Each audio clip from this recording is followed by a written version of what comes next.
Bonsoir à tous. Nous voulons commencer notre session d'aujourd'hui. Vu la situation actuelle dans la ville, beaucoup d'entre nous ne seront pas là au même moment, vu qu'il y a coupure qui nous suivent un peu plus tard. Nous allons commencer notre cours. La fois dernière, nous avons étudié les timers. Nous allons étudier les timers qui sont des périphériques d'entrée-sortie parmi les plus utilisés dans les systèmes embarqués. Ils permettent de générer des temporisations, des délais qui sont très précis. Et comme nous sommes en train de concevoir des systèmes, étudier, concevoir des systèmes qui sont temps réel, il est impératif de comprendre comment générer des délais précis. Parce que toute la base de microcontrôleurs est faite avec les timers. Timer veut dire minuterie, temporisation. On configure le périphérique pour générer des délais. En réalité, ça va générer des flags, des drapeaux.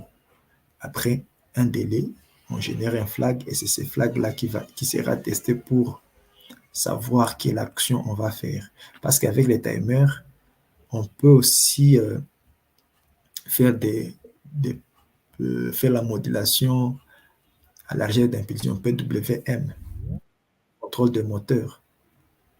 Ça s'est fait aussi via les timers. Même pour construire des systèmes d'exploitation temps réel, on utilise toujours des timers pour la gestion du temps. Donc, c'est la base. Tout ce que nous allons faire, ça va tourner autour des timers. Nous avons vu que la meilleure façon de faire des actions qui sont plus ou moins temps réel, c'est d'utiliser une temporisation qui est périodique. Une temporisation périodique. Et c'est via le timer et les interruptions. Nous avons vu les interruptions sont c'est un mécanisme qui permet d'effectuer, d'exécuter des tâches le plus rapidement possible sans pour autant dépendre des autres. Donc, on demande au processeur, laisse ce que tu es en train de faire, exécute cette tâche qui est prioritaire. Ensuite, après avoir exécuté cette tâche prioritaire, tu vas revenir à ce que tu étais en train de faire. Faisons une illustration de l'interruption. Là où tu es assis, maintenant là.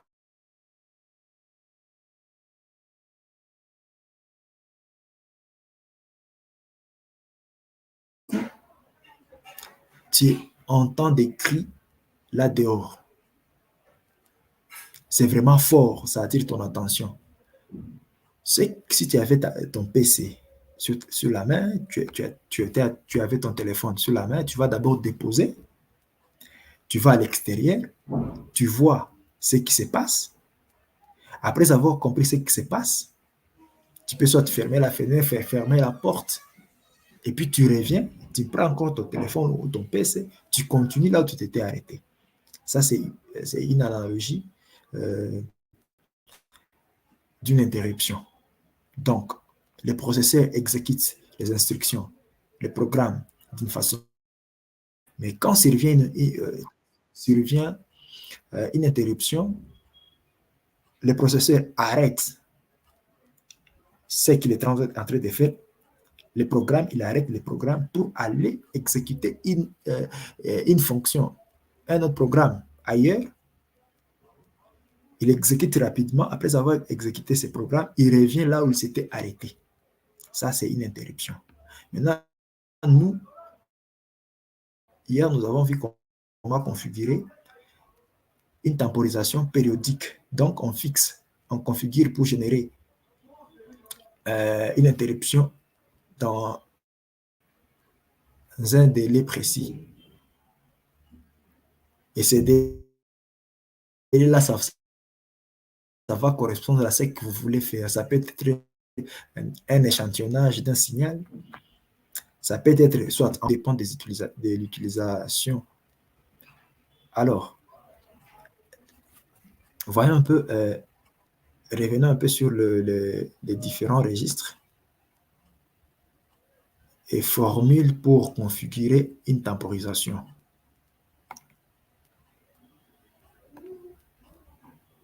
Nous avons vu que la temporisation nous a aidé à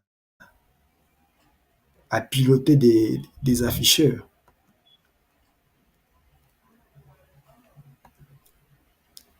Voilà. Nous avons ces registres ici. Nous avons ces registres. On essaie un peu de zoomer pour que ça soit très vraiment lisible. J'espère que là, vous allez mieux voir. Voilà. Nous avons 4 principaux registres qui sont les registres P et C. C'est les registres qui vont nous permettre de diviser la fréquence. Pour notre cas, la fréquence par défaut pour notre microcontrôleur, c'est 16 MHz. Mais nous avons la possibilité d'aller jusqu'à 84 MHz. Bon, ça, on verra ça plus tard. Mais on va se limiter juste à 16 MHz, la fréquence par défaut. C'est-à-dire, comme beaucoup de systèmes ne vont pas demander la fréquence de 16 MHz, nous sommes obligés de diviser d'abord cette fréquence pour avoir une fréquence très basse afin de générer la fréquence dont on a besoin. Alors, ces registres ici, P et C, prescaler, va nous permettre de diviser la fréquence à une fréquence qui est un peu basse, qu'on va utiliser, moins rapide. Alors, ces registres ici, ARR,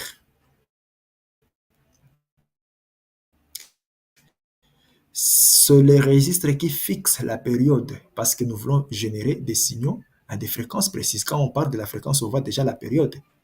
Alors, ces registres vont nous aider à fixer la période. Et cette période-là, elle est fixe pour ces cas. Quand la période devient variable, c'est déjà, vous avez un signal c'est déjà la modulation à la recherche d'impulsion PWM. On n'est pas encore là. Mais là, on parle uniquement d'une valeur qui est fixe. Cette valeur-là, c'est la période. Nous avons un autre registre qui est C1T, pour dire compteur. Ces registres, après juste la configuration, ces registres commencent à compter des zéros jusqu'à la valeur de la période qui se trouve dans ARR. Donc celui-là, C1T compte des zéros jusqu'à ARR. Quand le contenu du registre C1T sera le même avec le contenu du registre ARR, c'est-à-dire on vient de faire la période complète, le timer, ce périphérique, va générer un drapeau. On appelle ça flag en anglais. Va générer un drapeau pour dire, va faire l'interruption. Interrompt le programme, allons exécuter la tâche urgente.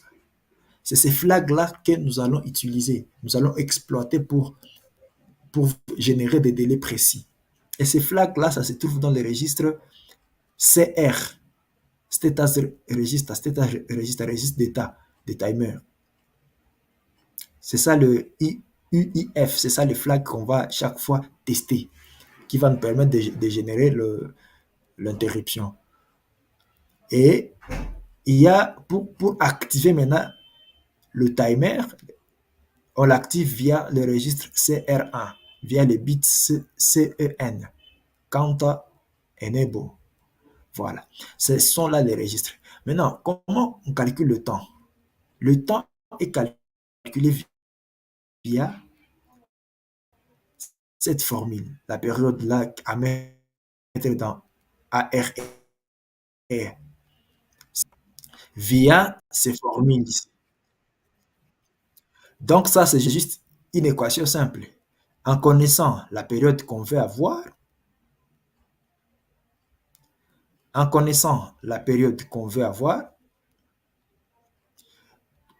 en connaissant la fréquence, il faut trouver la valeur du prescaler, il faut trouver la valeur de ARR, la période, c'est-à-dire la période. C'est ça la signification de ça.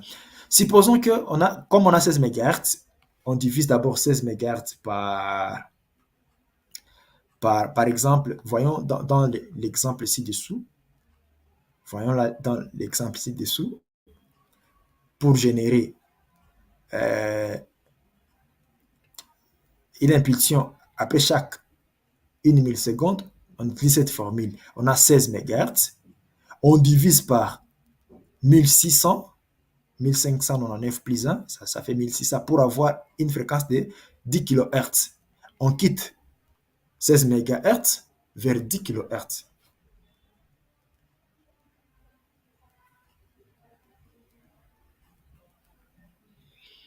On quitte 16 MHz vers 10 kHz.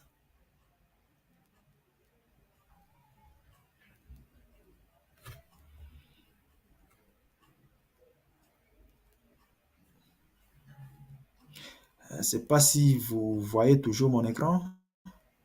Je veux une réaction.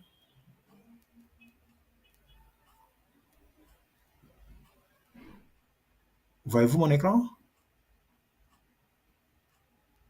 CP?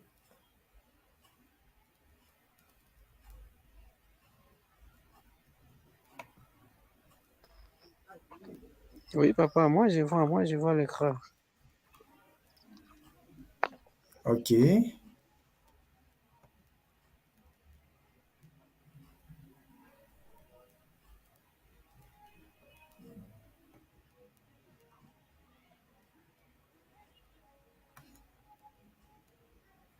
Voilà. Nous disions, on divise d'abord la fréquence qui était de 16 MHz.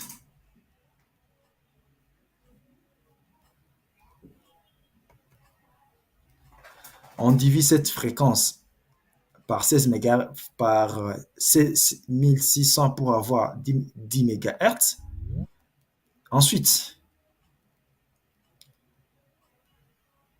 on cherche, comme nous savons notre période c'est 1 seconde, nous allons prendre les 10. Nous allons chercher la valeur x divisé par les 10 kHz déjà trouvés, qui va donner 1 seconde. X égale combien? C'est-à-dire si on met 10 kHz sur 10 kHz déjà trouvé, on aura 1 seconde. C'est-à-dire, dans la valeur à mettre dans ARR, ça sera 10 kHz moins 1. La valeur à mettre dans PSC, ça sera 16 000 moins 1. Donc 16 000, c'est-à-dire on divise 16 MHz par 1600, pardon, pour donner 10 kHz. Ensuite, on prend les 10. On cherche une valeur qu'on va diviser par 10 kHz pour avoir 1 seconde. Ça sera toujours 10 kHz. Et c'est cette valeur qu'on vient de fixer ici. Là, on a fixé la fréquence, la bonne fréquence voulue. Maintenant, il faut toujours activer cette ligne pour que la mise à jour soit automatique. Si le timer atteint sa valeur, qu'il retourne à 0 et puis les deux valeurs là, les 1600 et les 10 000, puissent toujours rester dans ces deux registres. Ensuite, on active via ces registre ici via ces bits CEN pour activer le périphérique, pour permettre que le timer commence à compter. C'est un peu ça. J'avais dit qu'on va tester ces bits, les bits UI, ces flags ici. On les teste. Est-ce que le temps est déjà accompli? Si oui, que le processeur ne fasse rien. Maintenant, nous avons vu que ça, on ne va pas utiliser. Ces genres de fonctions, on ne va pas utiliser parce que ça bloque le processeur. Ça bloque le processeur durant les délais demandés. C'est pour cette raison, nous avons développé l'interruption du timer. L'interruption du timer. Voyons cette partie.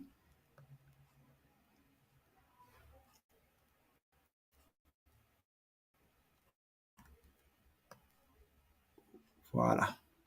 L'interruption du timer. Donc, on veut avoir une interruption qui est périodique. Ce n'est pas une interruption qui est asynchrone comme l'interruption du bouton poussoir. On ne sait pas quand est-ce que ça va arriver. Mais ça, on sait. On génère le temps durant, dans un moment précis. Voilà. Dans les codes, revenons dans les codes parce que c'est la même théorie. Revenons dans les codes. Là, on veut générer toujours une période de 1 milliseconde. Maintenant, dans les codes, nous avons, après avoir activé les 1600, on active le 10 000 pour permettre que l'interruption soit périodique. Il y a un autre bit. Là, ce n'est plus le flag.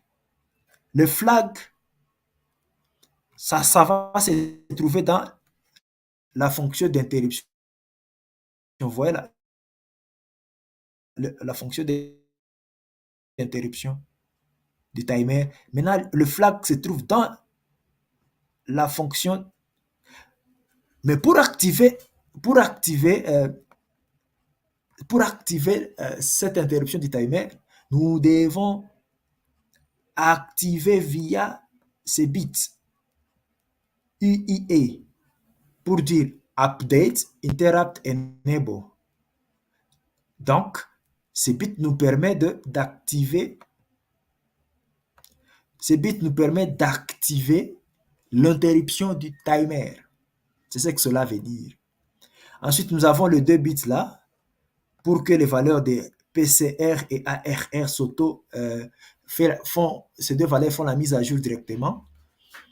Et là, on commence par mettre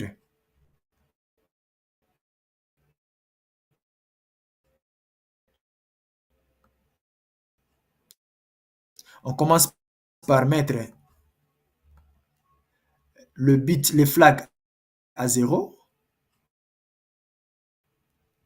pour dire que nous permettons que l'interruption arrive. C'est juste ces deux lignes. La première nous permet de fixer l'interruption, plutôt la priorité. Ici, la priorité est au niveau 2. Tu peux mettre ça niveau 1, niveau 0, niveau 10. Ça dépend de ce que tu veux faire de cette fonction. Alors là, nous l'avons fixé à 2 niveaux d'interruption. Alors, on prend le vecteur d'interruption, on l'active pour dire que maintenant, le timer peut générer une interruption périodique via timer de IRQN. Et puis, on active maintenant le compteur. Voilà. Maintenant, chaque fois quand le délai de 1 milliseconde sera atteint, nous viendrons dans cette fonction. C'est ça la fonction urgente. C'est IR qui veut dire Interrupt Request. Interrupt Request. Alors, c'est cette fonction où on ira périodiquement. Après chaque 1 milliseconde, on va venir dans cette fonction. On va exécuter cette fonction périodiquement. Et dans ce, le flag est déjà levé. Le flag est levé si une fois on a atteint le temps, c'est-à-dire la période. Si une fois le registre compteur, le contenu du registre compteur, c'est int, est égal à la valeur fixe de la période fixée dans le registre ARR. Là, on a testé, puis on met ces mêmes flags à 0 pour permettre les autres compteurs plus tard. Et puis, c'est ça notre traitement. C'est-à-dire, après chaque 1 milliseconde, on va faire ce traitement. Et ce traitement dit quoi? Inverse l'état de la LED. C'est ça la signification de ça, ces chapeaux ici. C'est les XOR, XOR, XOR, ou exclusif. Soit donc, ça peut être dans un ou dans l'autre, dans un ou dans l'un des états, pas les deux à la fois. C'est ça la signification des XOR. Voilà. Ensuite, on a créé une variable qu'on peut chaque fois incrémenter pour dire, on peut chaque fois incrémenter pour savoir le temps, par exemple. Cette variable, nous allons l'utiliser pour dans notre compteur avec 7 segments. Voilà. C'est un peu ce que cela veut dire. Maintenant, pour initialiser, pour initialiser le timer, nous avons créé une fonction d'initialisation. Elle est là. On commence par activer l'horloge comme d'habitude. Ensuite, on fixe la période. Ensuite, on fixe. Là on divise la fréquence. Ici, on fixe la période. Là, on active l'interruption. Et là, on permet les mises à jour et la sécurité. Et on met le flag à 0. Là, on active la priorité et l'interruption, le vecteur d'interruption. Et puis là, on active aussi le compteur. Et puis la configuration est finie. Si vous voyez dans ce que ça a donné comme simulation, la LED va s'allumer. La LED va s'allumer à la fréquence bien précise d'une milliseconde. On charge YouTube. Voilà.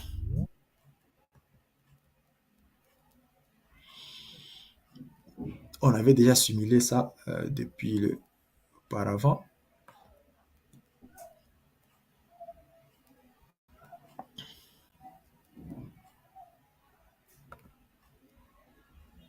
Vous allez voir, après chaque 1 milliseconde, nous avons activé l'oscilloscope virtuel. Donc, après chaque 1 seconde, l'état du système va changer. Tu vois? Après chaque 1 seconde, l'état du système va changer. Là, ça compte, ça compte, ça compte, ça compte. Tu vois, là, ça a changé. Encore,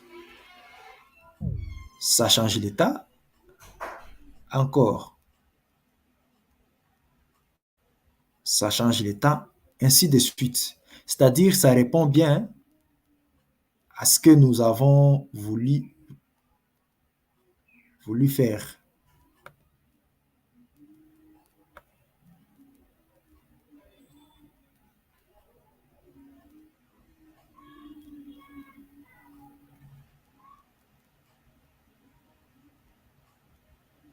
Vous voyez?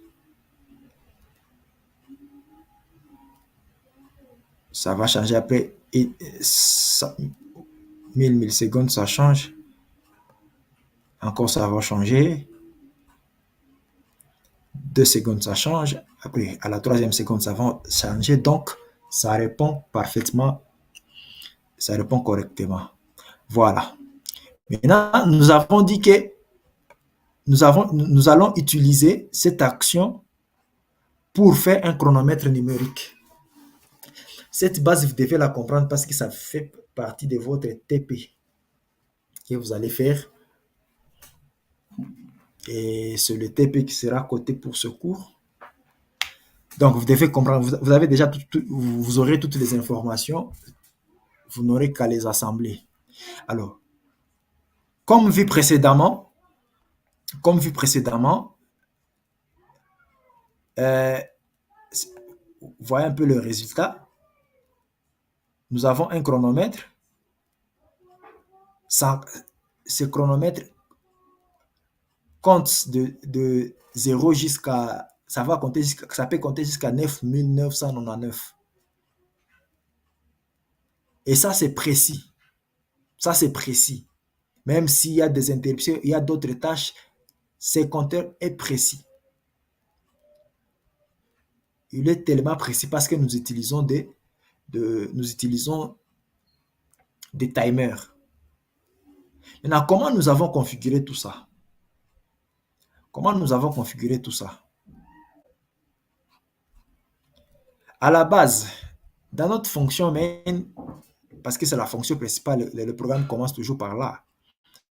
Nous avons configuré le GPIO, nous avons configuré le timer pour générer une période, nous avons activé une variable pour afficher, ensuite nous avons une temporisation pour la boucle, ensuite il y a une fonction que nous avons créée pour avoir pour afficher quoi, une fonction pour afficher. Cette fonction utilise encapsule ce qu'on appelle le multiplexage temporel.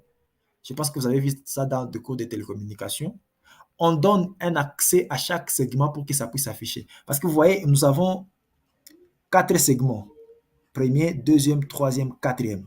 Et puis, ici, nous pouvons avoir soit des lettres. Moi, j'ai utilisé des portes logiques, des portes non.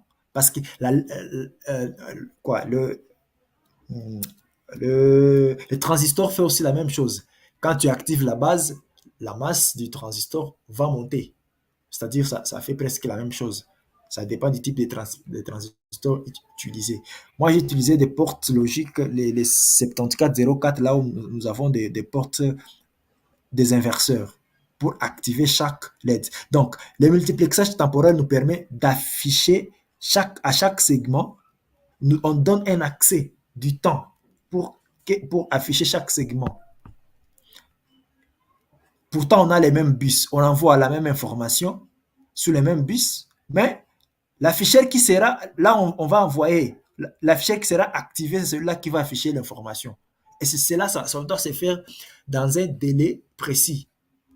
Si ça ne se fait pas dans un délai précis, vous allez voir les afficheurs vont commencer à afficher d'une façon séquentielle. Et quand c'est visible, vous ne saurez pas qu'est-ce que cela veut dire. Vous n'aurez pas la bonne information. Donc, nous devons tromper l'œil, montrer à l'œil que tous les afficheurs affichent au même moment. Pourtant, ce n'est pas le cas. Ça doit s'afficher de façon séquentielle et rapidement. Voilà, c'est ce qu'on appelle la persistance rétinienne. Voilà. Maintenant, dans notre fonction, après avoir développé l'algorithme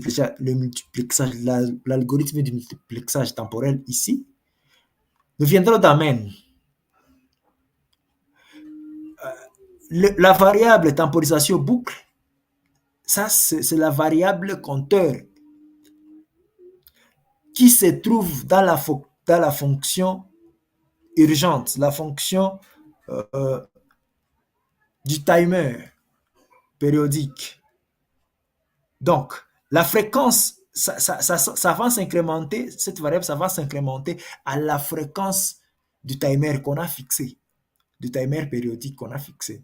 Alors, nous, on va juste dire, si par exemple, la temporisation ici, c'est 1 seconde, et on veut compter, on veut savoir quand est-ce que ça sera supérieur à une certaine valeur, comme ici c'est 40 000, tout dépend de la valeur de la valeur de la période qu'on a fixée avec l'interruption.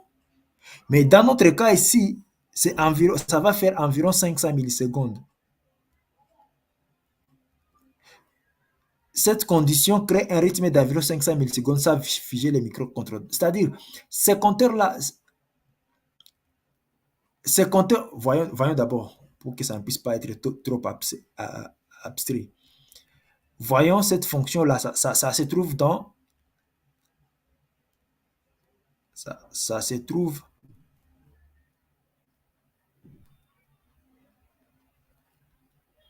Attends, je vous montre la fonction.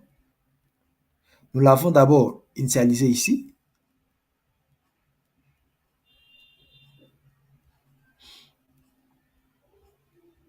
Il est où?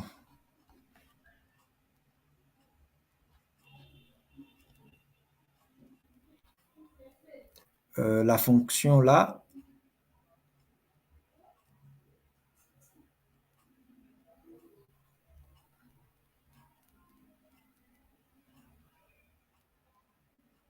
voilà, elle est là. Elle était dans la fonction main. Voilà. Nous allons chaque fois l'activer. Donc, cette fonction, on l'a fait pour que on puisse avoir 500 millisecondes ici.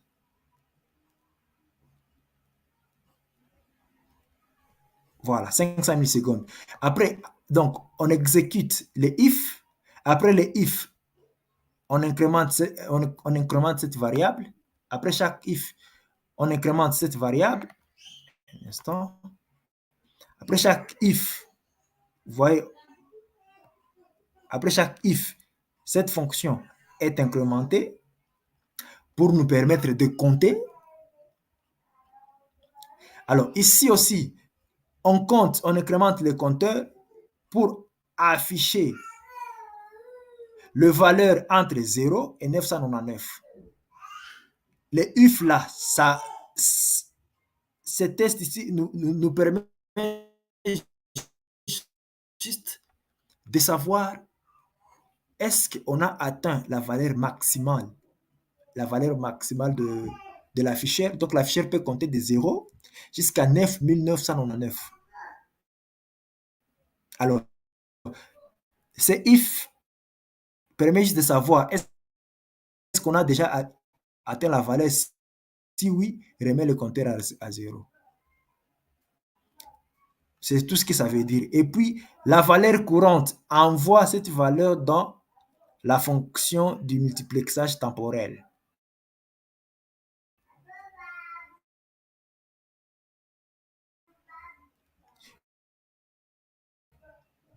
Et puis, on remet la boucle d'initialisation à 0.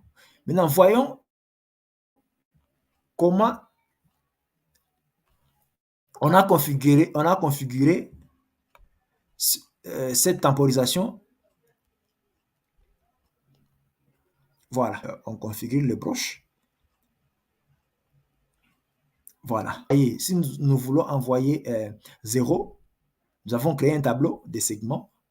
C'est un rappel juste. On a à la base cette table. On a à la base cette table pour envoyer 0x3f. Cette valeur, c'est en hexadécimal. Cette valeur est en hexadécimal. On peut mettre cette valeur en binaire, mais il n'y a pas de souci, ça fait presque la même chose. C'est une table déjà précalculée, prédéfinie. On a des 0 à 9, ce sont juste des chiffres. Si on veut afficher des lettres, il faut utiliser d'autres types d'afficheurs. Des afficheurs qui n'ont pas seulement 7 segments, mais qui ont plus de segments. Il y a ceux qui ont 16 segments. Voilà. On les avait auparavant sur des lecteurs CD. Les petits lecteurs là chinois les lecteurs de CD. Il y avait un afficheur 7 segments.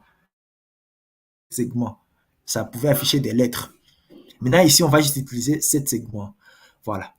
Et puis, nous déclarons des variables pour stocker les digits. Parce que comme nous avons, donc on peut aller jusqu'à 1000. Alors, chaque digit, les 10, pour unité, dizaines, centaines et 1000. Ce sont là les 4 variables. Maintenant, comment avoir la variable à afficher pour les 1000, pour les digits des 1000? On fait quoi? On prend les nombres à afficher, on les divise par 1000 pour rester avec la valeur là qu'on va afficher sur les digits des 1000. Pour avoir centaines, on prend nombre à afficher, on fait ça veut dire modulo. On fait modulo de 1000. Donc, c'est-à-dire quoi? Le reste de la division par 1000, on divise ça par 100. C'est ce que cette ligne veut dire. Le reste de la division, le reste de la division par 1000, on divise encore par 100 pour avoir la valeur de centaines. Pour avoir la valeur des dizaines, on prend le nombre affiché divisé par 100. Non, le reste de la division de la valeur affichée par 100, on divise par 10, ainsi de suite. Et puis le reste de la division par 10, c'est ça, c'est constitue les chiffres des unités. C'est ce que veut dire cette petite fonction. Maintenant, comment... Pardon, j'ai une question. Pardon, papa. Oui, oui, oui. Vous pouvez revenir un peu là en haut. Je n'ai pas compris là où il y a des 0 à 9, les chiffres là. Ce qui se trouve à gauche, je pas essayé de... J'essaie de comprendre ça, mais c'est un peu difficile. Revenez encore en haut. Ici. Les 0 fois 3F, c'est quel nombre? Quel chiffre? Ah, ok. Quand vous voyez 0x, bon, excusez-moi, je ne savais pas votre niveau, votre niveau en langage C, mais ce n'est pas grave. Bon, 0x veut dire hexadécimal. C'est hexadécimal. Si on avait 0b, cela veut dire binaire. Donc, 0x veut dire hexadécimal. Et puis 3f, c'est hexadécimal. Si on mettait 3f en binaire, ça sera 3, ça sera 1, 1. F, ça sera 1, 1, 1, 1. C'est-à-dire tous les segments sont, on allume tous les segments. Non, prenons un exemple.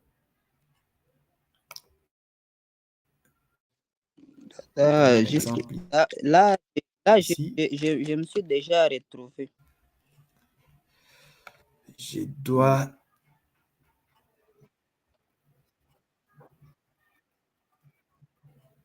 Ok. Et tu as compris. Alors. L'écran a disparu. Alors. Ok. Essayons de partager.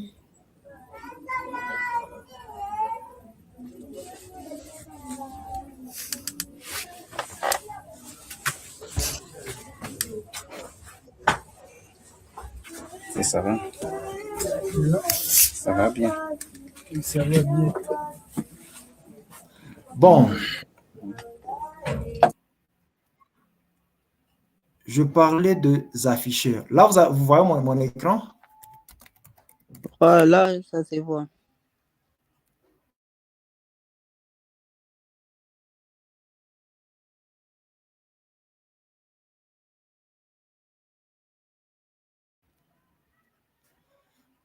Voyez-vous mon écran partagé?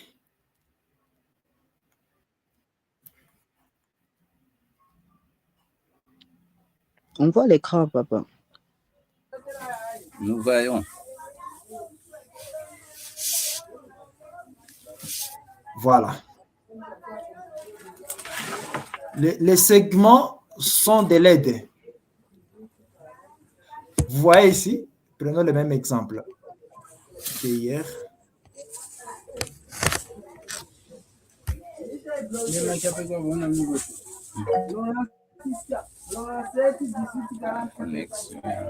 Vous voyez, chaque segment est une LED. Chaque segment est une LED. Donc, le 3FF, c'est-à-dire on a affiché, on a 1, 1, 1, 1, 1, 7 fois 1. Et les 7 fois 1, c'est-à-dire on a affiché le 7 segments pour donner la valeur là, des zéros. Moins, c'est-à-dire, ici on affiche, ici on affiche, ici on affiche, ici on affiche, on allume chaque LED. On allume chaque LED pour avoir tous les segments. C'est-à-dire chaque segment est une LED. Maintenant, En revenant sur cet exemple,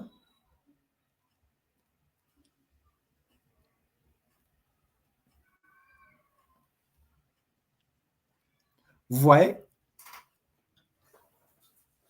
tout ça, ça correspond à un code. Donc, ça se trouve déjà, on peut avoir ça facilement. Et tout dépend. Si vous utilisez un afficheur à cathode commune, ces valeurs vont changer. Si vous utilisez un afficheur à anode commune, ça va changer. Soit on les allume, soit on les éteint pour afficher quelque chose. C'est ce que cela veut dire. Bon, voilà. Alors, pour faire le multiplexage temporel, qu'est-ce qu'on fait? Après avoir activé la temporisation, nous avons pris une valeur de 2000 millisecondes. 2000 secondes, c'est déjà expliqué, j'ai déjà commenté tous les codes. Donc, on divise la fréquence par 16 pour avoir 1 MHz. Donc, c'est 16 moins 1 égale à 15. On a ici 16, 15 plus 1. C'est-à-dire 16, on a 1 MHz. Donc, on a divisé la fréquence, les 16 MHz par 16 pour avoir 1 MHz. Ensuite, comme on veut avoir une valeur de 2000 secondes, on prend le 1 MHz, on multiplie ça par 0,002 secondes. Ou bien 1 MHz divisé par quoi? Par 10 exposant 2 fois 10, quoi? Comment on dit? Comment on dit? 2 fois 10 exposant moins 3. Voilà. Pour avoir 2000 ticks. 2000 ticks, donc ça va compter de 0 à 1999. Voilà, c'est ça ici. Et puis on autorise l'interruption. Ensuite, les mêmes bits de config. Là, on active ici. Là, on active le vecteur d'interruption. Et puis là, on active aussi le compteur. Maintenant, dans l'interruption, donc on va entrer dans cette interruption. On va entrer dans cette interruption après chaque 2000 secondes. Le 2000 secondes, c'est déjà, bon, disons dans 2000 secondes. Et puis, qu'est-ce qu'on va faire? Là, on met la variable statique pour mémoriser l'état actuel. Bon, donc, la variable qui va nous permettre d'afficher chaque afficheur. Ensuite, on commence par mettre à l'état bas tous les transistors. Dans notre cas, ce sont des portes logiques. On commence à les mettre à l'état bas. On les éteint. On les éteint tous. Et puis, on commence maintenant à faire le multiplexage temporel avec un test en switch case. On appelle ça switch case. C'est-à-dire, si la condition, ici, on va placer une valeur. Cette valeur, elle est entière. Ça part de 0 jusqu'à, pour notre cas, comme on a 4 états, donc ça va partir de 0 jusqu'à 3. Le premier cas, deuxième cas, troisième cas et quatrième cas. En informatique, on commence toujours à compter à partir de 0. Ça, c'est le switch case. Donc, le premier état actif, on commence par 0, c'est-à-dire à 0, c'est-à-dire affiche d'abord. Quand ici on a 0, donc on va exécuter caisse 0. Caisse 0 veut dire quoi? On envoie la valeur, ici chiffre en unité. Chiffre en unité, c'est, disons, on a, regardez dans la table, nous avons cette table ici qui s'appelle segment digit. Segment digit. Là, on a tous les digits à envoyer sur l'afficheur. À envoyer. Donc, on ne peut qu'afficher la valeur allant de 0 jusqu'à 9. C'est cette valeur qu'on a ici. Vous voyez, segment. On prend, si on envoie ici 1, à disons 0, ça va afficher 0 là à l'afficheur. Si on envoie ici 2, ça va afficher 2. Donc, c'est un compteur qui parcourt la table segment pour envoyer ces segments, pour afficher des chiffres sur l'afficheur. Donc, c'est un tableau. Et ça, c'est la variable compteur. Voilà. Ensuite, après avoir envoyé la valeur actuelle qui se trouve dans la variable chiffre unité, envoyer ça sur le port A, là où sont connectés sont connectés le port A est là-bas, là où sont connectés donc disons le bus qui envoie les valeurs vers l'afficheur 7 segments. Se trouve là-bas. On envoie la valeur ici, depuis PA0 jusqu'à PA6. Voilà, on envoie cette valeur-là sur le port A, le GPIO A. Ensuite, rien ne va s'afficher parce qu'aucun segment, aucun transistor ou bien porte logique n'est activé. Ici, on active, on veut allumer l'afficheur 1. On l'active via cette ligne, c'est-à-dire afficheur 1, ça se trouve sur PB2.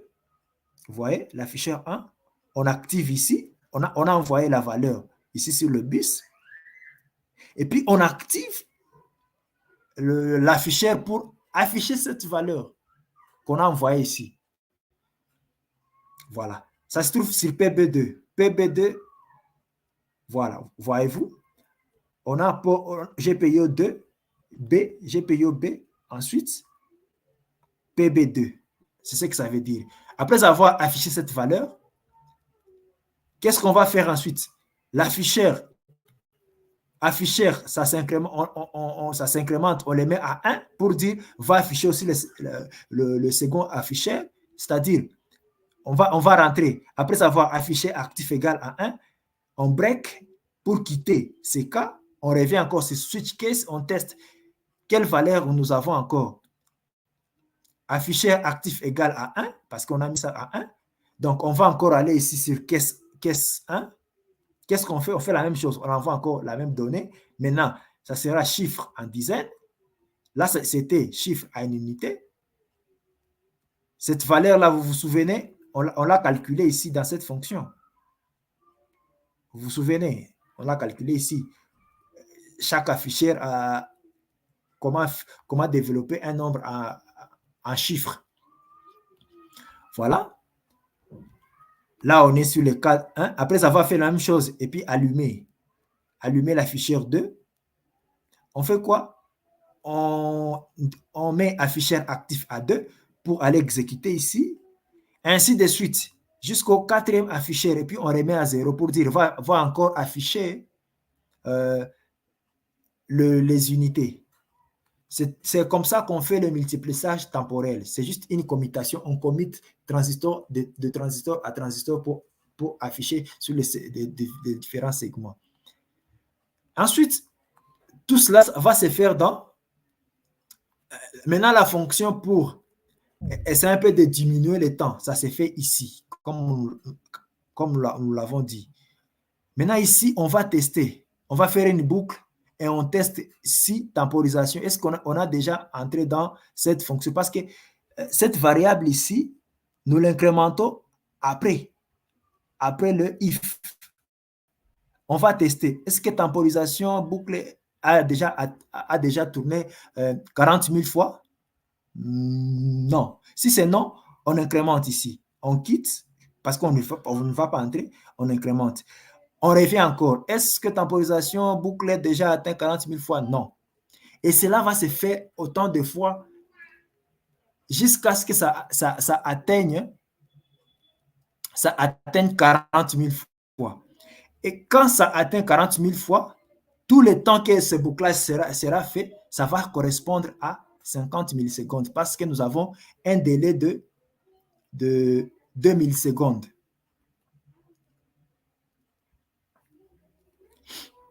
C'est un peu ça ce que veut dire ce code. Et puis, quand vous venez ici, vous simulez, vous voyez le résultat. Le compteur compte. Ça va compter jusqu'à 9 999. Voilà. C'est un peu ça l'idée de ce comptage. Voilà. Vous allez essayer un peu de faire cette simulation, de coder ça. Et vous voyez les résultats, c'est un peu de changer la variable, diminuer un peu la fréquence. pour voir le résultat, comment ça va se comporter. Changer un peu la fréquence d'affichage pour voir si ça va scintiller un peu ou bien ça sera plus rapide. Voilà, c'est un peu ça. Maintenant, passons au chapitre d'aujourd'hui, qui est la machine d'état fini. Qu'est-ce qu'une machine d'état fini? Chaque système a ce qu'on appelle un état. Ça peut être dans un état ou dans un autre. Vous voyez, dans notre code précédent, on a déjà plusieurs if. Quand on a plusieurs if, switch case, ça c'est déjà une machine d'état. Chaque LED s'allume à un moment. Les deux ne peuvent pas s'allumer au même moment. C'est pratiquement impossible pour notre cas. Et comme on a un seul processeur, on ne fait pas de parallélisme. Non, on donne juste un délai à chaque afficheur de s'allumer. Comme nous faisons des systèmes qui doivent avoir le comportement temps réel, nous allons utiliser une machine d'état fini. Et quand on va arriver à la limite de la machine d'état fini, nous serons obligés à utiliser soit un système d'exploitation temps réel, soit un mécanisme qui cache la complexité de la machine d'état fini. Parce qu'on peut avoir plusieurs machines d'état fini. Quand ça devient beaucoup, ça ne sera plus lisible dans les codes. Maintenant, qu'est-ce qu'une machine d'état fini? La machine d'état fini, ça va juste nous aider à structurer le code en état logique. Donc, le système aura un nombre fini d'états. Donc, le système ne peut se trouver qu'en un seul état à la fois, qu'on appelle état courant. Donc, ceci va nous aider à structurer le code, structurer le fonctionnement d'un système. Donc, vous devez comprendre ça en tant que concepteur des systèmes. Vous devez comprendre comment structurer, organiser les systèmes. Et une fois c'est bien organisé, ça aura ce comportement déterministe parce qu'on sait quand est-ce qu'une tâche va s'exécuter, quand est-ce qu'on va faire telle action. Le système devient déterministe. Pour coder une machine d'état, on sait, on utilise 3 blocs structurels. Le premier bloc, on appelle ça l'état courant. Disons l'état. C'est juste la mémoire du système. Et pour faire cela, on utilise un type énuméré. Comme vous le savez, en langage C, vous avez toujours eu les types entier, int, short, les types char pour les caractères, les types float, double, long, tout ça. Maintenant, en C, on utilise un autre type énuméré. On peut y mettre soit les situations possibles d'un système. Par exemple, état alarme, donc le système va fonctionne en état et qu'il quitte d'un état à un autre. Par exemple, état où le système fonctionne, état où le système alarme, état où le moteur tourne, état où le moteur est éteint, l'état où la LED clignote. Tout ça, ça ne peut pas se faire au même moment. C'est impossible avec notre programmation séquentielle. Maintenant, pour avoir un peu l'idée du parallélisme, on utilise cette machine d'état. Voilà. Le premier bloc, c'est l'état. C'est la mémoire du système. Là où on a les différents états du système. Les différents états, on peut dire, par exemple, on veut tourner un moteur. On va dire, par exemple, le premier état moteur est off. Le premier état est off. Deuxième état, le moteur run. Par exemple, il tourne. Le second état. Par exemple, on peut dire, troisième état, il tourne sens horlogique. Un autre état, sens anti-horlogique. Tu vois, ce sont des états que le système ne peut pas être dans tous les états au même moment. Mais ça peut être en un seul état à la fois. Voilà. Maintenant, nous avons le deuxième bloc qui s'appelle transition. Les transitions, disons, la transition, c'est un bloc qui décrit le changement d'état. On quitte d'un état à un autre. Ça, c'est la transition. On était à un état pour quitter d'un état à un autre. C'est ce qu'on appelle transition. On décide si on doit quitter ou pas. Souvent, on les fait via des drapeaux des interruptions. On a déjà vu les drapeaux des interruptions. Par exemple, ça peut être un bouton poussoir. On clique sur un bouton poussoir pour changer un état à un autre. Le système en soi ne peut pas changer son état. Non. S'il est dans un état, il va rester dans cet état aussi longtemps qu'on n'a pas encore... la transition n'est pas encore effectuée. Donc, il y a un événement qui peut changer un état, permet de changer l'état du système en disant le système peut passer à un autre état. Nous avons encore le troisième bloc, c'est les actions, c'est-à-dire l'état dans lequel on est maintenant fait l'action. Donc, c'est un bloc qui s'exécute en permanence. On lit l'état courant, on peut communiquer avec des périphériques en sortie. Par exemple, si on était dans l'état moteur tourne, alors, dans ce cas, le moteur va tourner. Il faut envoyer cette impulsion-là, il faut envoyer cette commande-là au driver pour piloter le moteur. Le moteur va tourner. Tout ça, on fait les codes pour faire tout cela. Prenons un exemple pour mettre en pratique ce qu'on vient d'expliquer là. Utilisons un seul bouton poussoir pour activer, pour éteindre une LED, allumer une LED et faire clignoter une LED. La LED ne peut pas être éteinte, allumée et clignotée au même moment, c'est impossible. Mais on peut faire clignoter une LED, on passe à l'état stable où ça s'allume, on passe à l'état où c'est éteint. Jadis, on pouvait faire soit des états, soit elle était allumée, on l'éteint. Soit la LED était allumée, on éteint la LED. Soit elle était éteinte, on l'allume. On pouvait faire que deux états. Mais ici, on veut ajouter un troisième état via un seul bouton poussoir. Donc, on va créer le premier état. On va dire, premier état, 0. La LED est à l'arrêt. La LED est éteinte. On va définir le deuxième état, fixe, c'est-à-dire la LED, on allume la LED. On va définir le troisième état, clignotant. On clignote la LED. On clignote la LED. Ça va clignoter rapidement. On va configurer ça à 5 Hz, par exemple. Maintenant, pour afficher ça, souvent on fait ce genre de graphiques. Donc, le premier état, une fois on clique sur le bouton poussoir, on fait la transition entre le premier état et le second état, l'état arrêt, pour aller à l'état fixe. Une fois on clique encore sur le bouton poussoir, ça passe de l'état fixe à l'état clignotant. En cliquant encore sur le bouton poussoir, on fait la boucle, on retourne encore sur arrêt. Vous pouvez trouver ça sur des appareils chinois, on utilise beaucoup cette technique. Tu vas voir un appareil possède un seul bouton. C'est un cas d'usage courant.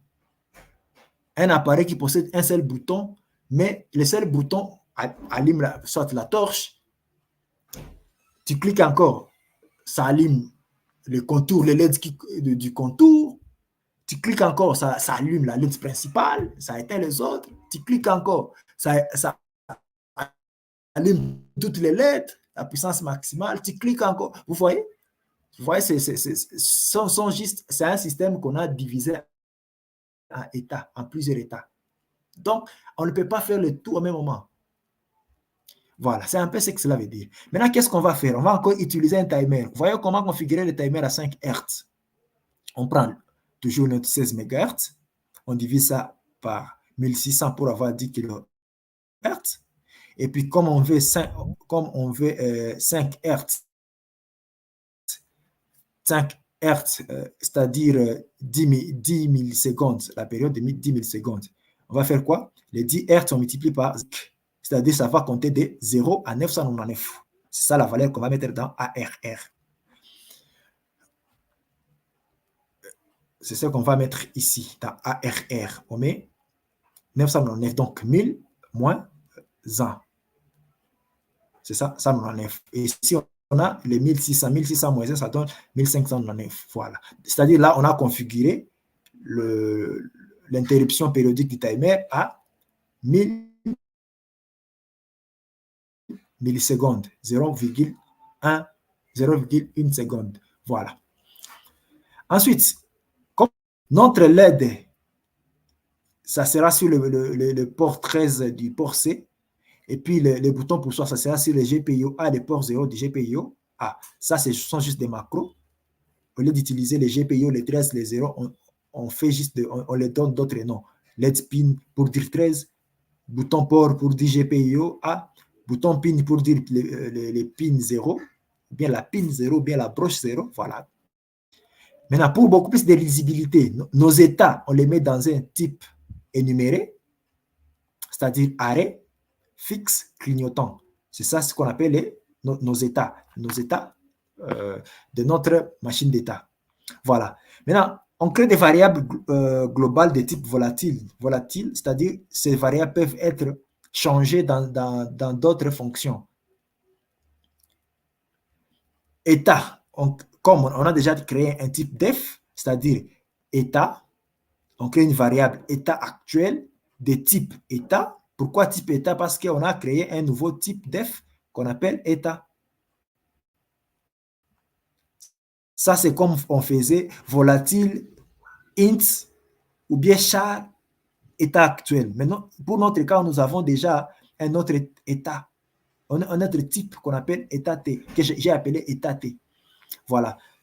Ce type, la variable créée de type état peut prendre soit arrêt, soit fixe, soit clignotant. Par défaut, nous mettons à arrêt, c'est-à-dire la LED éteinte. On crée une variable de type bouton pour voir si le bouton est allumé ou éteint, tout ça. Voilà. Ça, c'est juste une initialisation du bouton et de la LED. On sait déjà comment les faire. Maintenant, comme nous utilisons un bouton poussoir et on doit être réactif, vous savez, il y a toujours des rebondissements. Quand on clique sur un bouton poussoir, c'est-à-dire on doit utiliser l'algorithme de filtre anti-rebondissement. Alors, nous initialisons une interruption sur la broche. Une fois on clique sur la broche, c'est ce que cette interruption veut dire. On a déjà expliqué tout ça. On commence par les horloge système pour la broche. On dit c'est la broche numéro 0 pour notre cas PA0. Ensuite,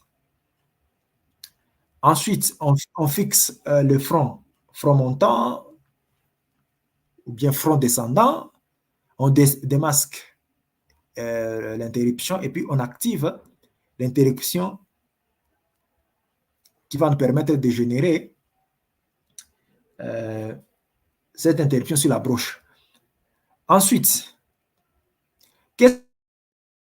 quand on clique sur le bouton poussoir, notre variable bouton clic passe à 1 pour signaler l'événement.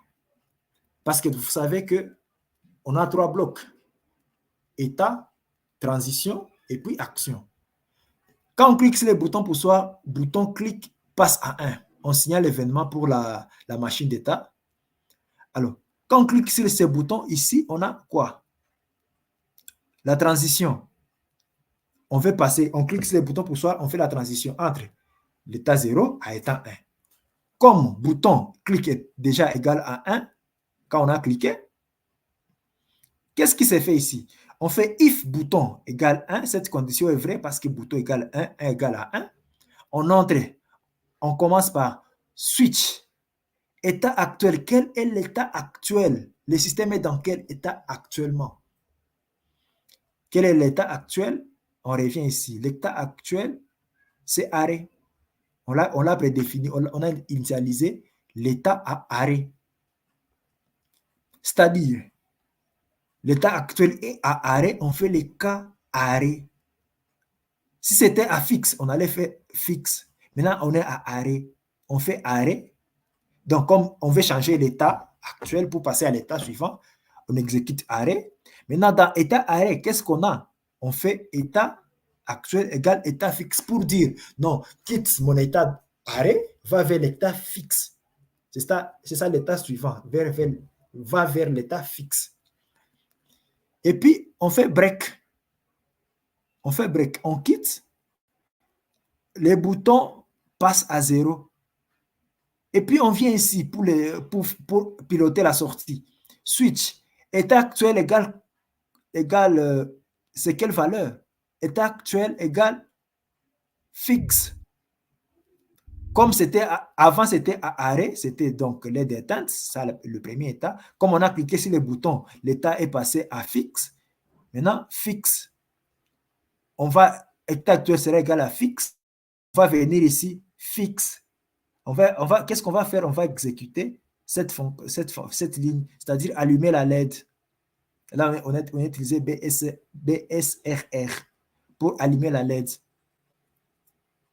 Et puis, on fait break. Break, ça veut dire quitte l'état. On quitte.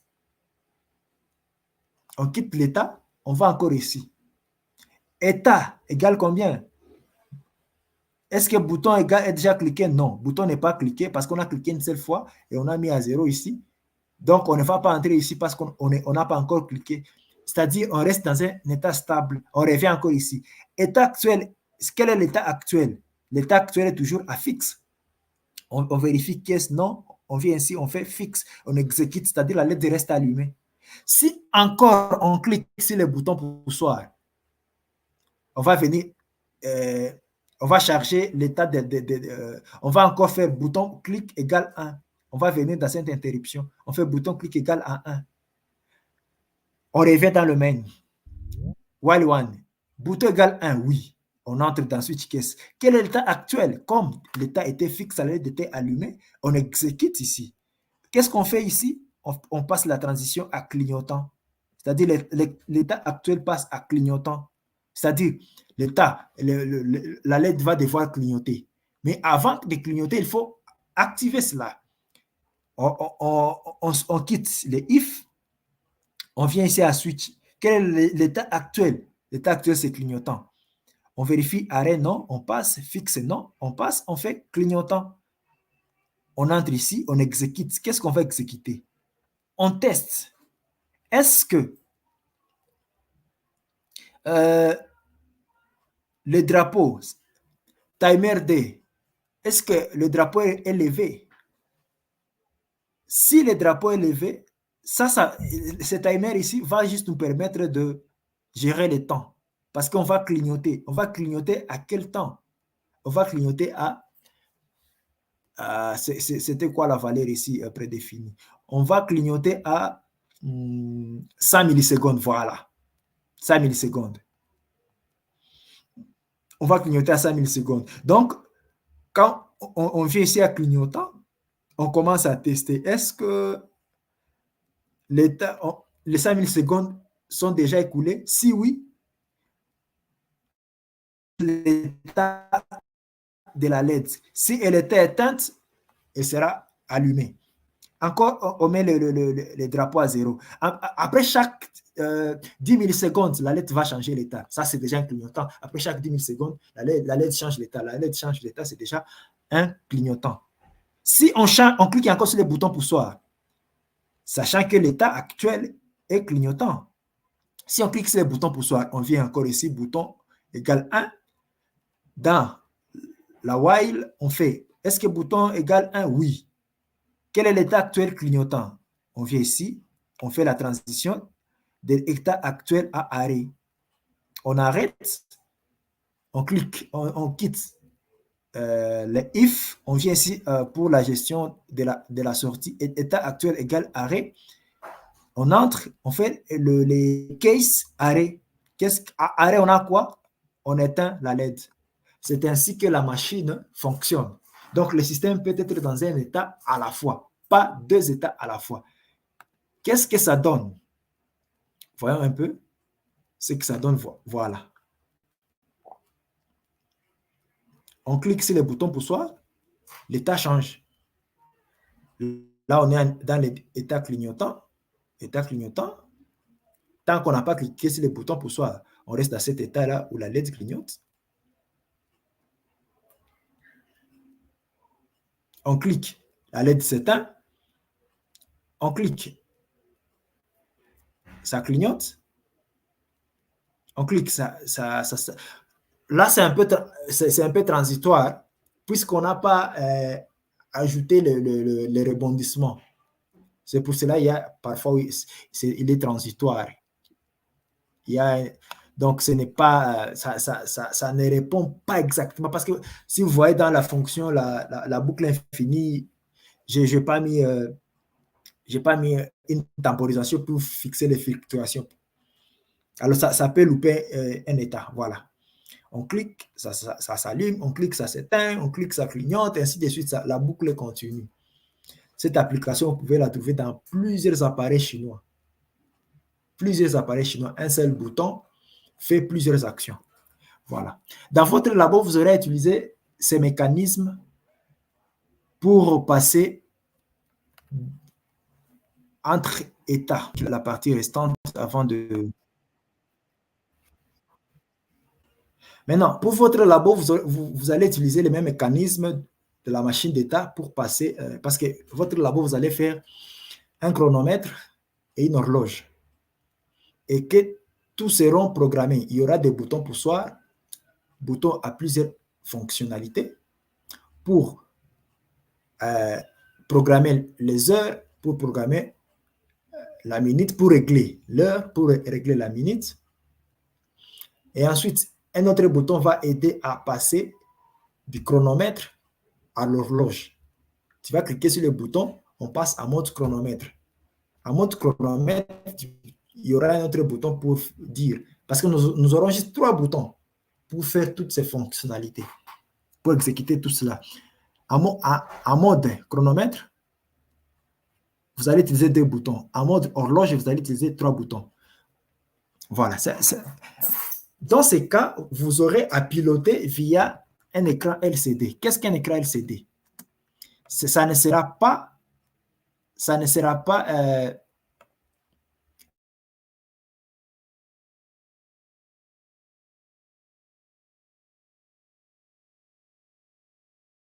sont alphanumériques qui peuvent afficher des textes et des chiffres et des caractères spéciaux.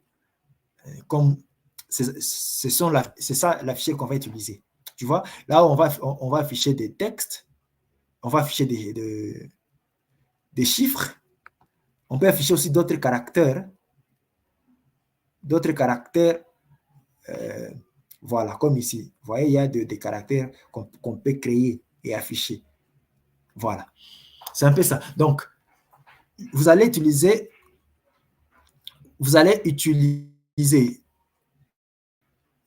ces codes pour vous permettre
Banamura.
Est-ce que c'est le prof qui est déjà parti ou c'est moi qui n'ai plus, qui n'est plus avec vous?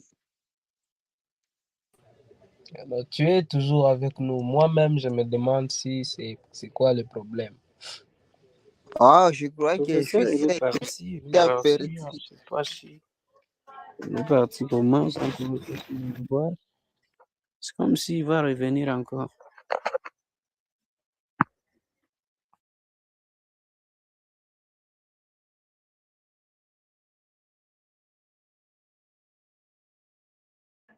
D'ailleurs, on a déjà totalisé nos 2 heures. Il peut même arrêter par là.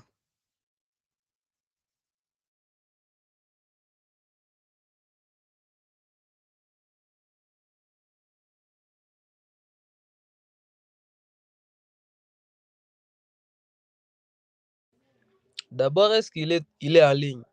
Si je ne le vois plus. Le PLK1 ici, c'est qui? Celui qui est ici en bas à gauche. C'est comme si c'est lui? PLK1 là, oui, manifestez-vous d'abord.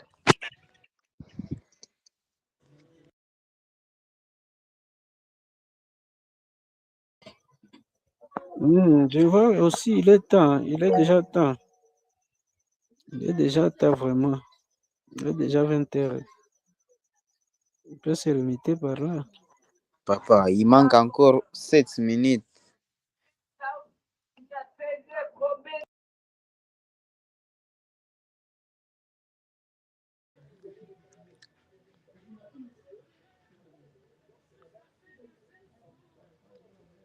Bon, moi, je vous laisse. Vous allez seulement me faire la suite du programme. Papa, tu vas où? Restez là-bas. Il y a quoi, Eli? Tu vas où? Alors, le prof même n'est même pas, il n'est même pas là. Mais il faut patienter jusqu'à 20 heures juste, non? C'est comme s'il a aussi un problème de connexion. Bon, attendons seulement, attendons un peu. Kona kimbilia kuenda ona madame Eli. Utamwona tu après. Hey, madame ya wapi? Eh? Biskuira madame bi. Masomo mbele Eli. Eh, tusome tu. Bali wa Steve yo biko na madame.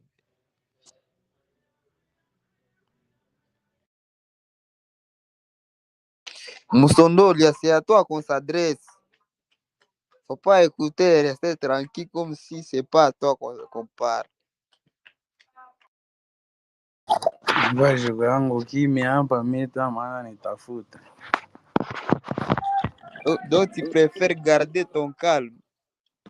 Je suis concentré. Eh, Alama. concentré à faire quoi, monsieur? Eh? Matière. Quelle matière, monsieur? D'ailleurs, Eli, va tout ça nier, Eli quoi ta faute. Eli, tu vois d'abord la première personne que tu cherches, qui est concentrée. Moi je suis concentré. Concentré là, moi, je ne comprends pas très bien les termes là, concentré. On peut être concentré à beaucoup de choses. Vraiment. Moi, je suis concentré. Je suis concentré.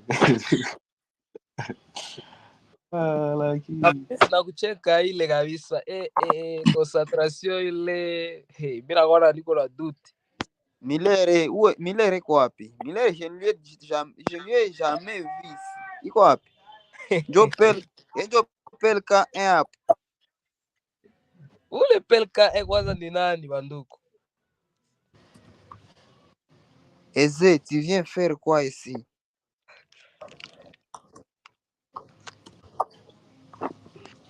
Eze. Sasa njo unakuya.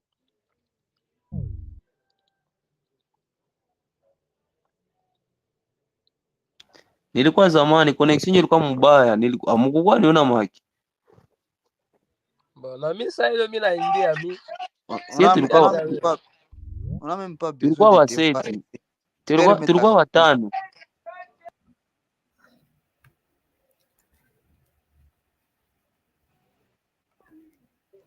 Les amis, y a-t-il des questions?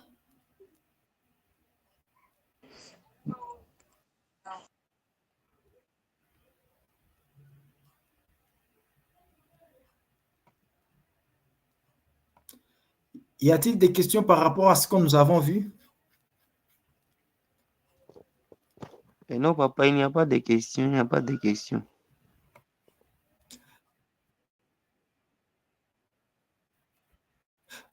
Par rapport à ce que vous avez fait, vous allez faire comme TP. Vous allez aussi dans le site et puis vous venez ici, partie laboratoire. Vous allez voir le résultat du TP.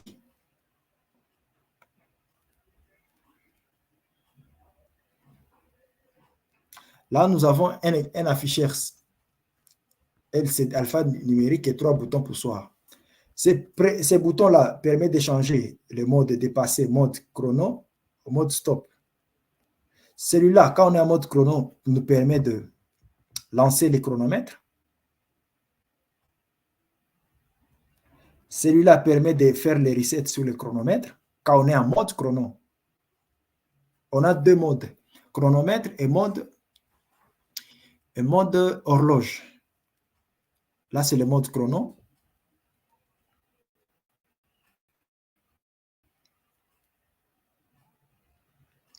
L'état là-bas, c'est l'état RAN.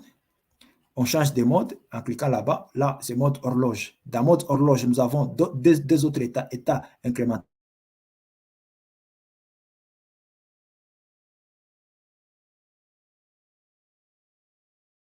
Là, on incrémente les heures.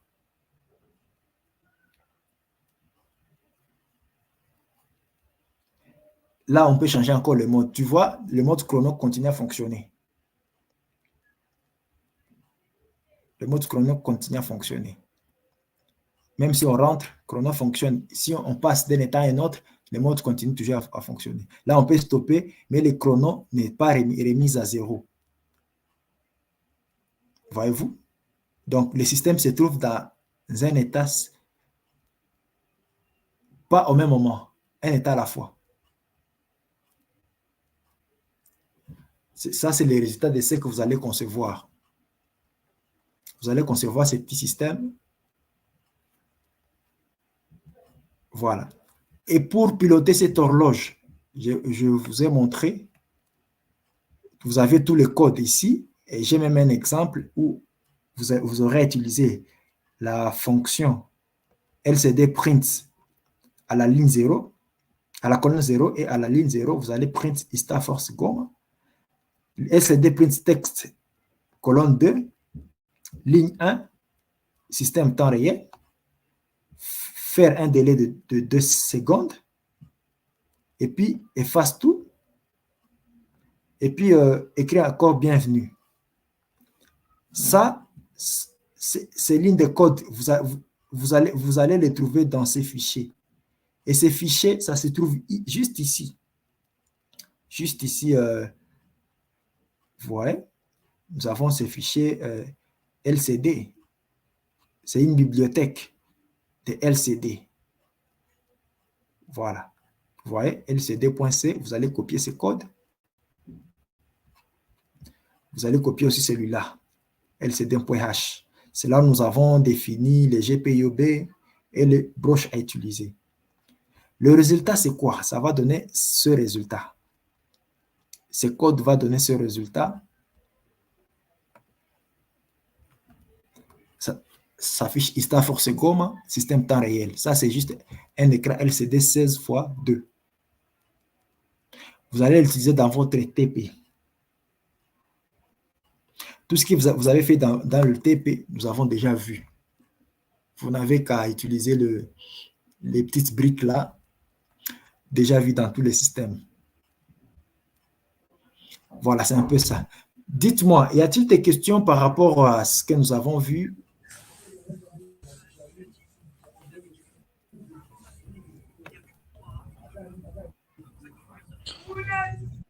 Rodriguez.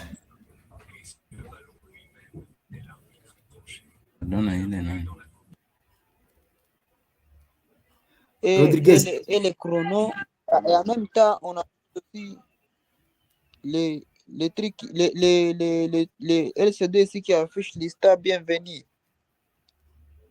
Tu peux répéter la question, on n'a pas bien saisi.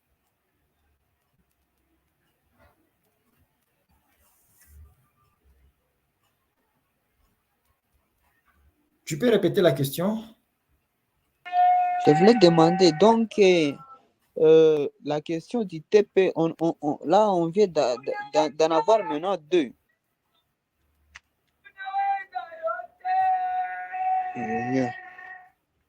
Non, c'est juste...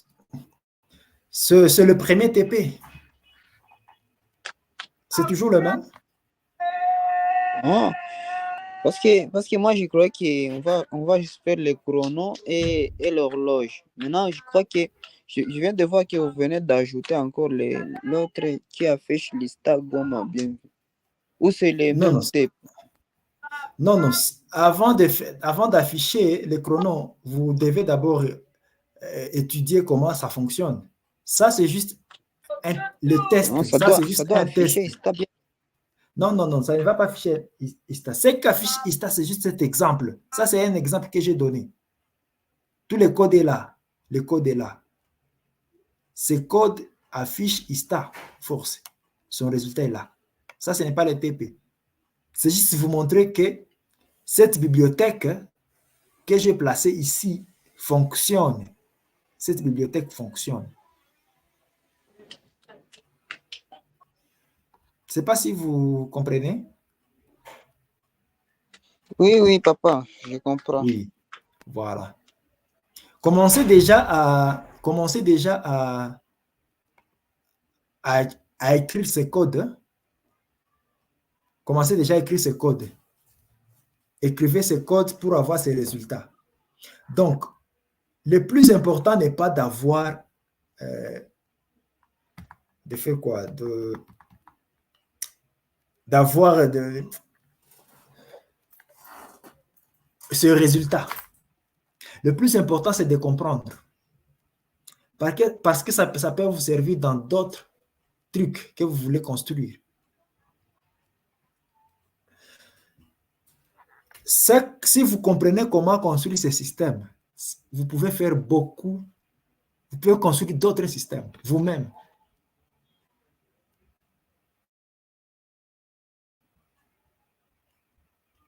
Bon. Y a-t-il d'autres questions? Sadiki?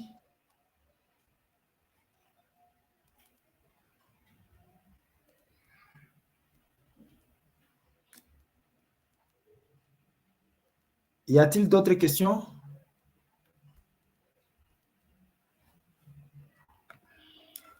Quand vous allez commencer à faire les labos, si vous avez des problèmes, n'hésitez pas à me voir, me dire j'ai fait ceci et ça ne fonctionne pas. Je vais vous guider pour que ça puisse fonctionner. C'est ça l'essentiel.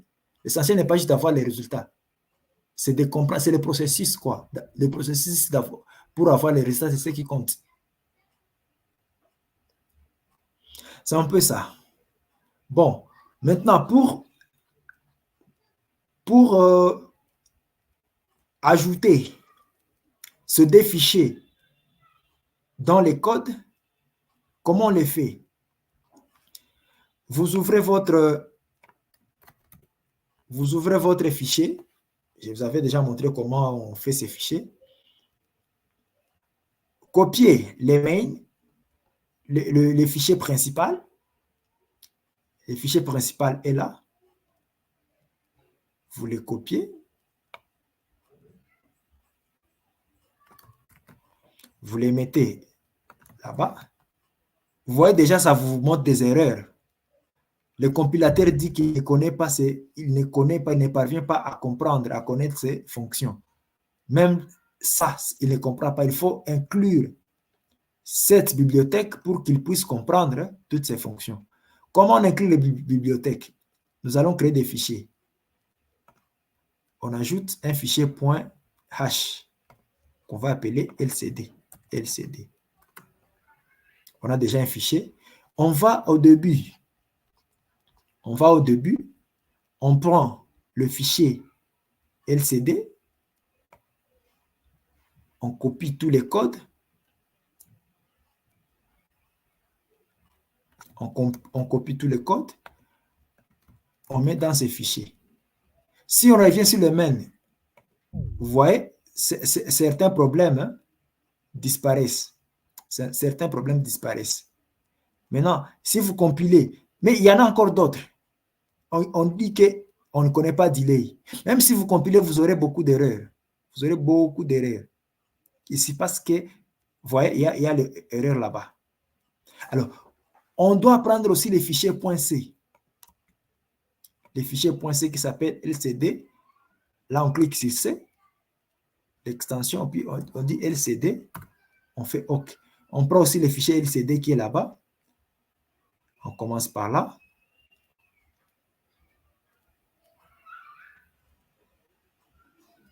On prend tous les fichiers. C'est les fichiers qui, là, on a défini toutes les fonctions, on a configuré toutes les fonctions pour afficher sur les LCD. On colle là-bas. Quand on colle, on voit que même la fonction delay n'est pas connue. Nous devons encore ajouter la fonction delay. Donc, delay.h et .c. Delay, on appelle ça delay. On copie ce code delay pour générer des délais. On copie la bibliothèque. On copie encore les .c des delays, du fichier delay. Delay, c'est déjà .c. On ajoute. On copie ça aussi. Voilà. On copie ici. On colle. Maintenant, si on revient sur le main, toutes les erreurs sont parties. On exécute, on doit avoir 0 erreur. 0, voilà, 0 erreur, c'est-à-dire le code fonctionne. Maintenant, là, vous pouvez aller dans Proteus. Laisse-moi enlever celui-là. Faisons ça. Tu vas dans delay.h pour voir le broche. On a dit que c'est sur GPIOB et puis les ports sont là. J'enlève le bouton poussoir. J'enlève ça aussi. J'enlève tout ça. J'agrandis avec ça. Ça permet d'agrandir.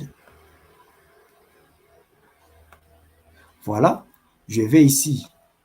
Je vais écrire LCD 16. Non, juste 16 02. Non, allons juste dans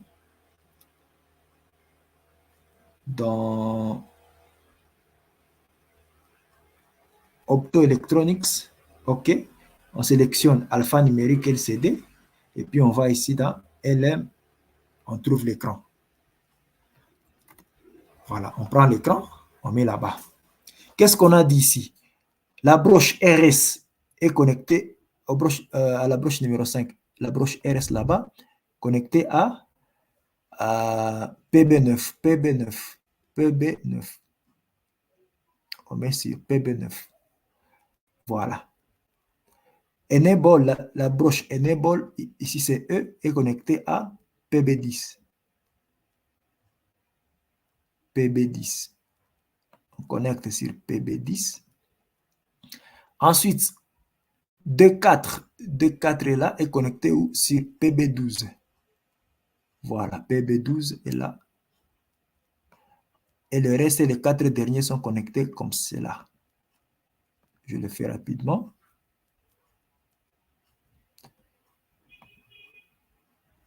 Voilà. Maintenant, il faut prendre les codes. J'entre là-bas. Je vais chercher le code. Les codes, ça se trouve où? Il faut trouver l'emplacement.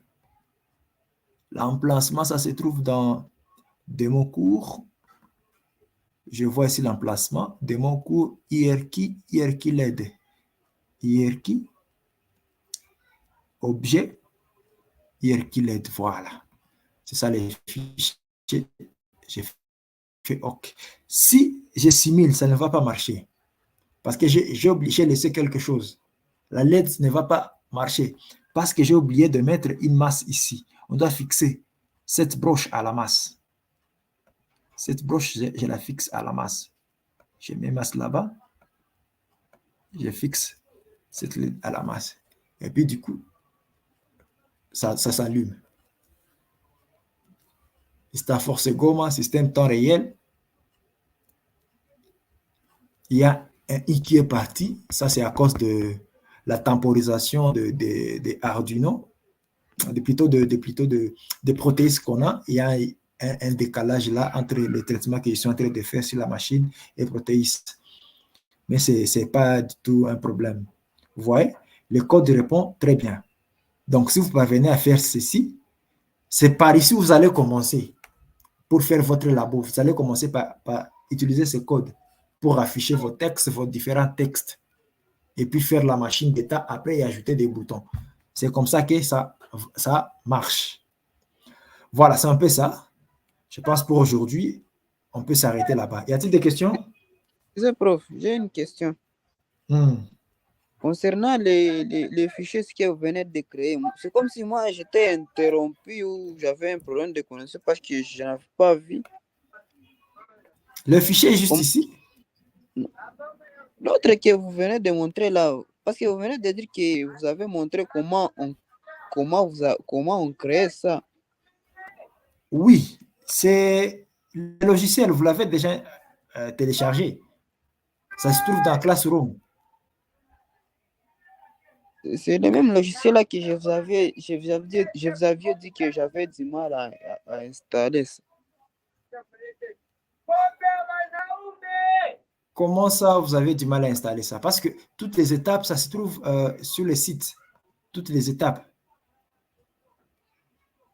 Les étapes de téléchargement, installation, ça se trouve sur le site du cours. Si vous venez ici à là où il y a laboratoire, je vais voir, j'ai encore une connexion qui est faible. Voilà, ici. Démarrer Kiel. Il y a toutes les étapes qui sont déjà bien décrites là-bas.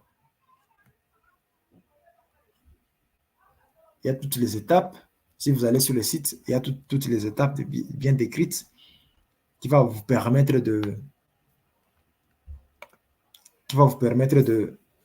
d'installer correctement. Ça, c'est pour commencer un projet. Je l'ai fait dans la vidéo précédente. Et pour installer, il y a un fichier PDF que vous allez utiliser si, du moins, vous avez des problèmes avec l'installation.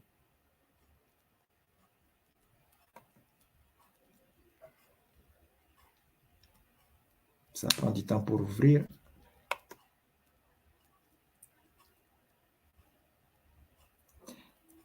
C'est un fichier que vous allez essayer un peu de lire, de voir les étapes, comment ça fonctionne étape par étape. Voilà, il est là. Pour télécharger, il faut un fichier. Le logiciel, c'est MDK ARM. Ça dépend des versions actuelles.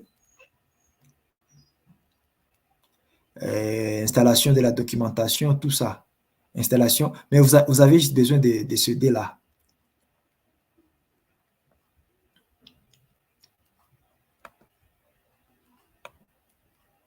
Donc, il y a toutes les étapes là-bas. Moi, j'ai déjà téléchargé pour vous. Mais si vous voulez télécharger encore, vous téléchargez, ça va vous demander de vous inscrire. De vous inscrire ici avant d'avoir les fichiers .exe, avant d'avoir ces fichiers. Bon, moi, j'ai déjà fait ça pour vous. Je vous ai déjà donné les fichiers. L'étape d'installation, les étapes sont là. Voilà, toutes les étapes sont là. Toutes les étapes bien détaillées sont là. Et là, vous aurez besoin d'installer la famille que vous utilisez. Donc, les STM32, F401 CCU.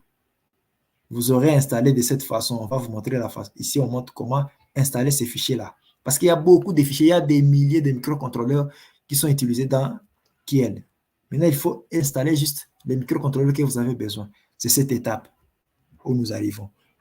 Une fois que vous aurez ouvert cette fenêtre, ça va arriver. Cette fenêtre aussi, cette petite fenêtre va arriver. Vous allez cliquer sur OK. Vous aurez ces messages. Il faut installer ça avec la connexion Internet parce qu'il faut télécharger des petits fichiers là. Voilà. C'est un peu ça. Tout est déjà détaillé.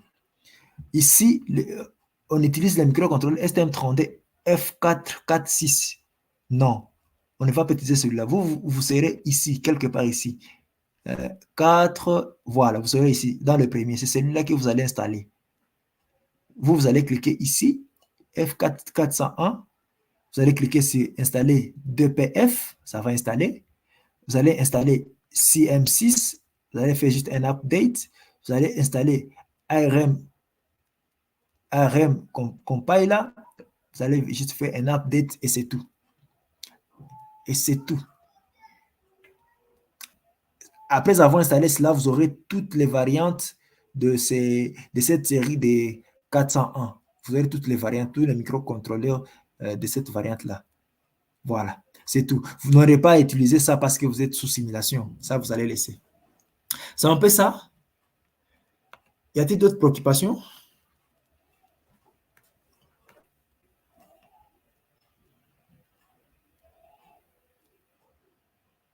Rodrigue, y a-t-il d'autres préoccupations? De mon côté, ça va. Voilà, Moukoulomania. Ça marche très bien, vraiment. J'ai bien compris. D'accord. Bon, merci pour aujourd'hui. Si vous aurez des questions sur le TP, n'hésitez pas à me contacter. Alors, merci pour aujourd'hui. Bonne soirée à tous. J'aimerais avoir votre numéro, papa. Je le mets dans les chats. Ah, ok, merci.